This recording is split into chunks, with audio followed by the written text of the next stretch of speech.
All right, good morning from Death Valley National Park again.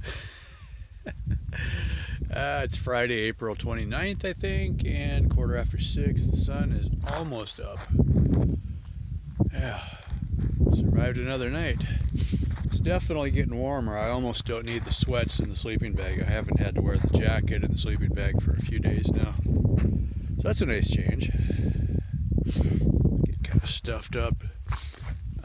Down valley, or in the valley, over yonder there, it's kind of dusty. It's kind of overall dusty, hazy right now.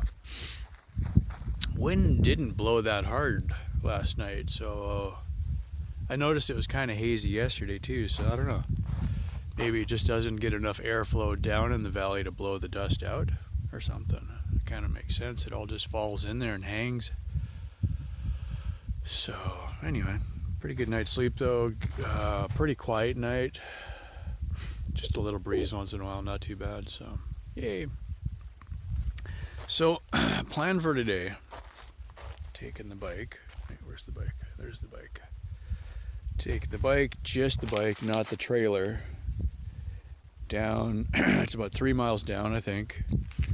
Drop about 1,000 feet. It's a pretty good drop, and then it'll be a big climb coming out. I'm gonna get some more water and probably a little bit of food, and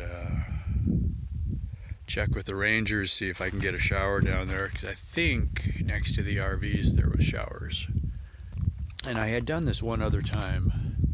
There is a national park pass for a whole year, and it's like, I don't know, $80, $100 for the whole year. So thinking about it, if it was, 15 or 20 or 25 for one visit on this trip, if I can hit enough national parks, I might do that. It's kind of windy at the bottom. It wasn't like this up at the top, but look at that cloud of dust. It goes all the way across. This area down in here was the sand dunes. I didn't get a shot of that when I came past, but there was a great big sand dune area on, this part of the valley. It was kind of weird because it didn't seem like it went very far in either direction. But that's got to be where all the dust is coming from. Yeah, it's like Desert Storm or something. Yeah.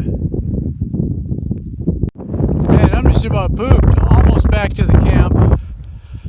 I am carrying like 2.5 gallons of water, I guess.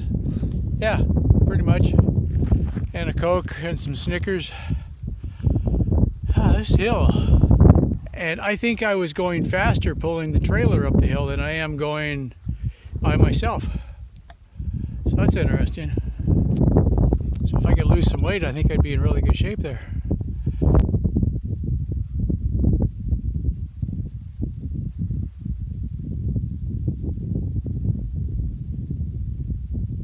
That's pretty cool. The dust is settling down too. Okay, it's 9:50. I'm back up to camp. I hit the road about 6:50, I think. It was just after sunrise, something like that. I didn't want to get down there too early in case the store didn't open right away, but the store actually opened at 7, and there was park rangers around. I talked to them. So I spent a little bit of time down there. I was trying to get the videos to upload. I got one to upload, but not the other two. So there is no showers down at Stovepipe Wells, at least for Park Service. There is a hotel and a restaurant and a saloon and a whole bunch of stuff down there, plus the general store. So a person doesn't have to go wild camping out here. Anyway, so there's no showers for the Park Service, but I talked to one of the rangers and they said they have heard, but she didn't have any specific information. You could probably talk to the hotel and get a shower for $5 or $10. I'm like, okay, I'll keep that in mind. Since I needed a shower 3 days ago, but I'm going to be climbing another 3,000 feet from where I'm camped before I even get out of the valley. So I mean, once you're dirty, you know, it would still be nice to get a shower once in a while, but you know, it's not like, oh, I'm clean and I'm not going to get dirty again. So I figured I'd save the money for now.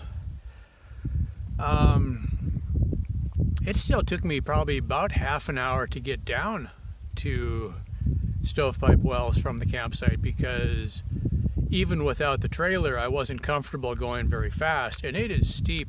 It is a very steep, long grind. I'm well above 1,000 feet where I'm camped. I should check it on the GPS. I'll do that later.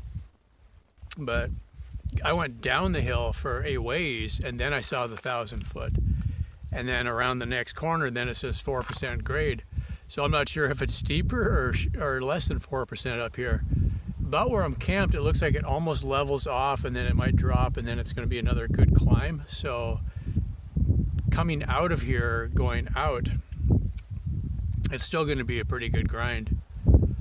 Anyway, so there wasn't a lot of food options at the little Quickie Mart there, general store. I mean, they have, I would say 3/4 of their inventory is souvenirs and t-shirts and shot glasses and that kind of thing. And there's a wall of drinks, you know, in the coolers, and some trail mix and Snicker bars and stuff like that, but like the half-liter size instead of the liter size, and probably priced for liter kind of thing. So it's like, all right, so I filled up a gallon of water. I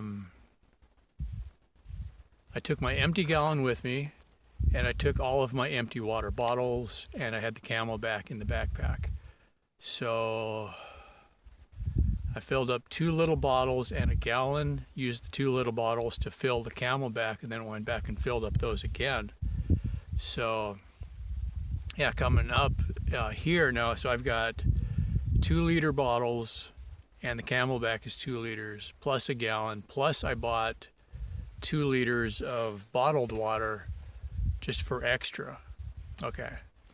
And so what I'm thinking is, going out of here, I'm going to leave the gallon here so that when I come back, I have water waiting for me instead of having to go all the way down the hill to get water and come back up.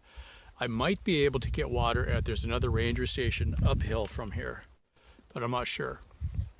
Just random things you think about. Anyway, I think I'm going to sit in the shade and just kind of slow down for a while, and I think that's the best plan I got. Is I'll spend the rest of today sorting and figuring out, you know, exactly what can I take.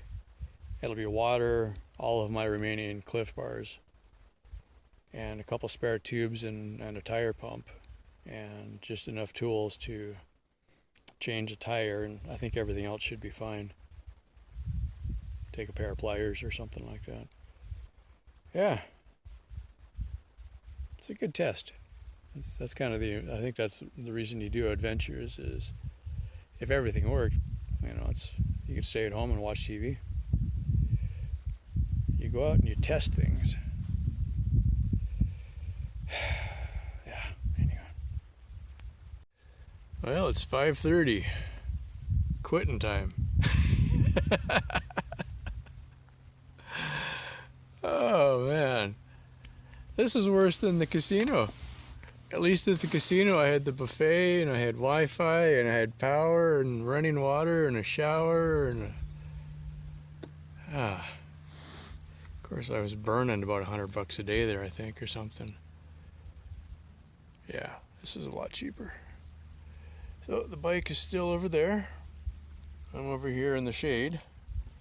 After the first day, I kind of got it figured out. It's like, okay, I could stay over where the bike is until just about 11:30 or noon. Then the sun got too high, and then I'd move over to this bush and kind of do the dance. I just kept moving the cot around into the shade. So like right now, I got really good shade. This is awesome. I've been just laying here. I get bored. I'm studying the rocks. I mentioned geology. I think I did, maybe. I always say things on the video and then I cut them out, so I have no idea what made it on the final, but like this one. Pretty sure volcanic, right? All the little pockets in it. Bright white one. That's probably full of gold, you know. It could be rich if I could carry it out of here. There's some rocks in here that have a lot of quartz in them. They're really shiny and sharp.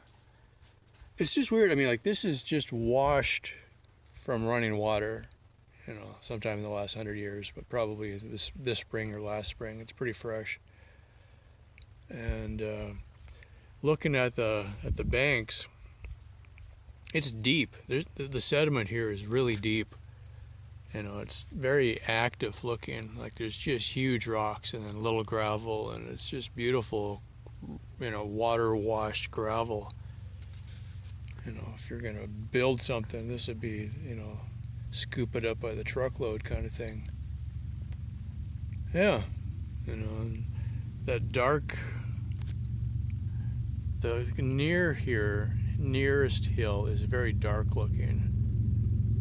And then the one behind it is a completely different color. And then there's, you know, other colors. And the ones on this side, I don't know if I got it the last time or not. It didn't really seem like it was showing up, but it's like marbly.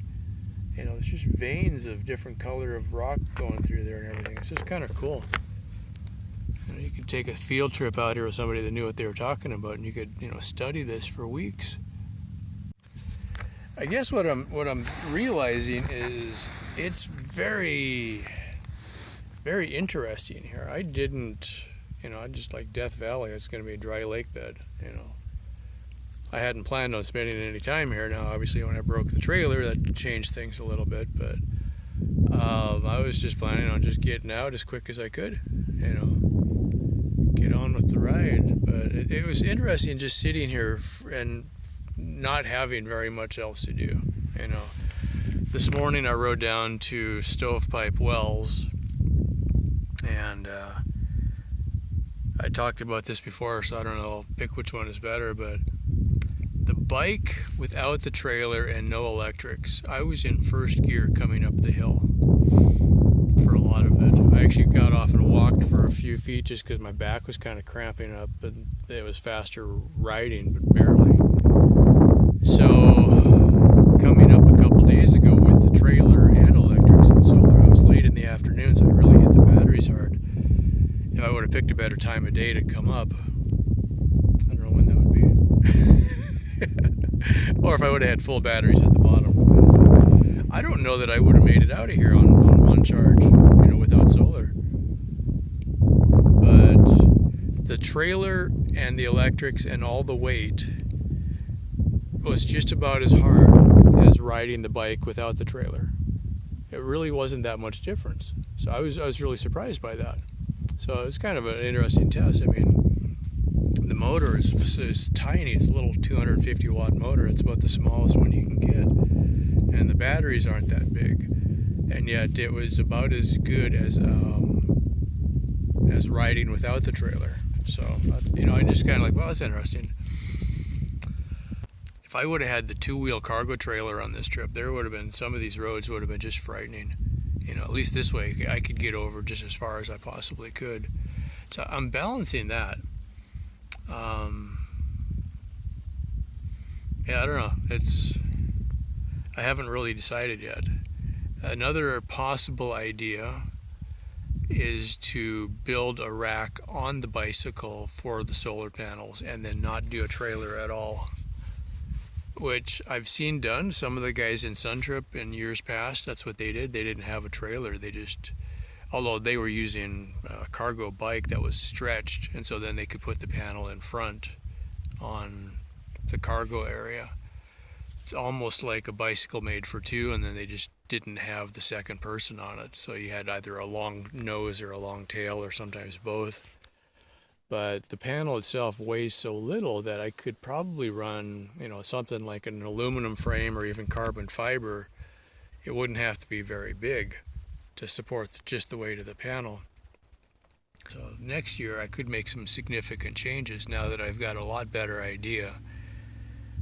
There's a few things that I haven't touched yet on this trip. And I'm like, well, I brought them, but I never used them. So I could, you know, leave that at home. And then I'm like, well, is it worth the money for postage to mail some of this stuff home, or should I just throw it away? You know, it's like, you know, you go through the trouble of finally, you know, buying things you like. And it's like, well, you hate to start over, but the cost of postage is be not worth it. And I'm not going to carry some of these things for the next 7 months or whatever. So, yeah, anyway. So the plan for tomorrow and the next day, I'm at about 1,000-foot elevation, and the top of this hill that I have to go up is over 4,000 feet. And when I rode down to the park, the ranger station where I filled up my water jugs, that was a significant climb coming back up, and I got to do about 3 times that much tomorrow.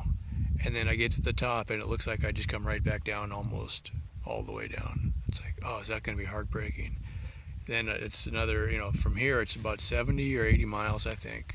Well, no, I think by road it's about 90 miles, and line of sight it's about 75 miles. So you go, you're not quite going straight to get to Ridgecrest. And then hope I can find somebody with a welder. You would think in a town that size somebody's got to have one, but yeah. And then I'm starting to think plan B and plan C. What if I can't do it? What if I can't find something that I need? Could I improvise a whole new trailer or something? So I'm just kind of wrapping my head around that. Yeah. What if I ride 90 miles and can't fix the trailer, and then have to turn around and come back? Because the next step is Bakersfield, probably. I mean, there's other places closer, but how far do I want to ride and then turn around and backtrack the whole thing? I mean, I could always rent a truck and do that, and that's in the back of my mind. That's a fallback if I can't get to San Francisco fast enough. Then I'll have to rent a truck and shorten up the distance. But from here, it's looking like, I think from Ridgecrest, it's about 500 miles to where I'm going in San Francisco. And it's not San Francisco itself. It's one of the littler, they're all part of the same area. But I want to say Palo Alto. I don't remember. I've got it on the phone somewhere where I'm going. Anyway, the signal here is terrible. But I figure by the time I get to Ridgecrest in a couple days, I can upload all the old videos, and then it'll just be like, 2 or 3 days later kind of thing. So, yeah, I'll probably keep shooting videos in the meantime and then upload them when I can. So, anyway, that's it for now. And as always, thanks for all your support. And sorry I haven't answered any comments for a while. I just haven't had enough internet up here on the rock to even, look at comments. I got a couple posts on Facebook and can't even reply to those. Down at the ranger station where I filled up water, I thought that's where the tower was. I had louder signal, or more bars, but I wasn't getting any good uploads. The little short video that I edited, that one went through. I think it was 15 megabytes, and most of the ones I upload are 400 or 500 megabytes. So, if I made really short videos, they would probably get out more or less. But yeah, anyway, I talk too much. Anywho, that's it for now. Thanks for all the support, and stay tuned. I just looked up and saw the procession coming out. The big guy's going slow, but most people are not just flying coming out of here. When I was down at the ranger station, they do have an RV park there, and almost half of the RVs I saw were rentals at the time. Thought that was kind of interesting. Yeah, that's a steep hill. You're not going to come flying up that, and I don't care what you're driving.